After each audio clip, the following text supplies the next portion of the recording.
Hey guys, it's me, Dal, and welcome back to Reading the Bible. Today we're going to continue on through chapter 37 of Genesis, and we're going to begin with verse 23. This is the Joseph story about the coat of many colors and all that, so let's continue through that story of the Holman Christian Standard Version.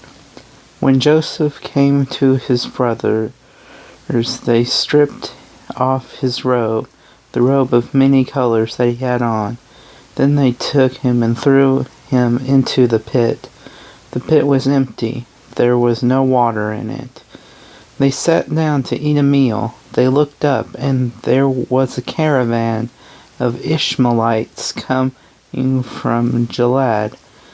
Their camels were carrying aromatic gum, balsam, and resin, going down to Egypt. Then Judah said to his brothers, "What do we gain if we kill our brother and cover up his blood?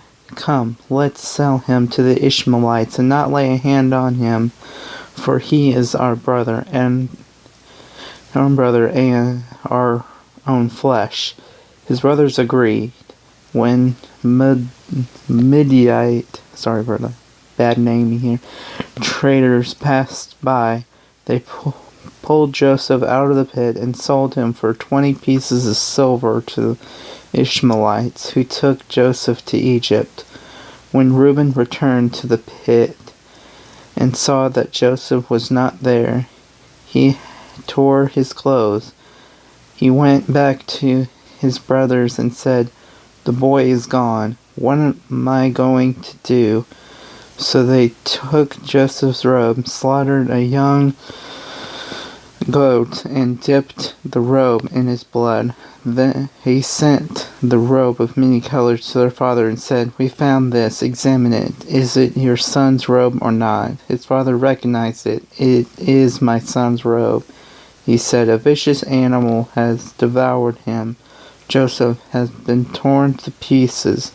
Then Jacob tore his clothes, put sackcloth around his waist, and mourned for his son many days.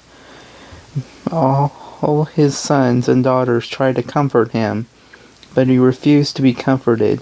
"No," he said, "I will go down to Sheol to my son," mourning, and his father wept for him.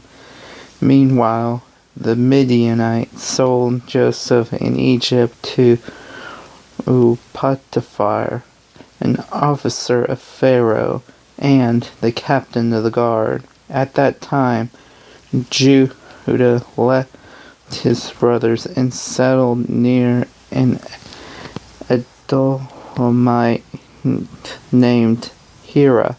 Then Judah saw the daughter of a Canaanite named Shua. He took her as a wife and slept with her. She conceived and gave birth to a son and named him She conceived again and gave birth to a son and named him Onan. She gave birth to another son and named him Shelah. It was Shelbib that she gave birth to him. Judah got a wife for his firstborn, and her name was Tamar. Now Judah's firstborn, was evil in the Lord's sight, and the Lord put him to death. Then Judah said to Onan, "Sleep with her brother's wife, perform your duty as her brother-in-law, and produce offspring for your brother." But Onan knew that the offspring would not be his. So whenever he slept with his brother's wife, he released his semen on the ground, so that he would not produce offspring for his brother. What he did was evil in the Lord's sight, so he put him to death also.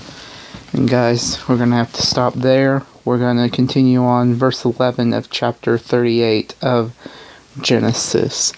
But I want to make a quick little prayer right now to Willie Does Things. I asked him on private chat if he wants me to pray for him, and he said yes. So this is for you, Willie. Dear Lord, please be with Willie wherever he may be, and bring people into his life to grow his Christian walk with him. And please be with this series and help us continue to learn more about you. In your name I pray. Amen. And guys, I will see you all later. Thanks for subscribing if you haven't already. And I will see you guys next time. Goodbye and God bless.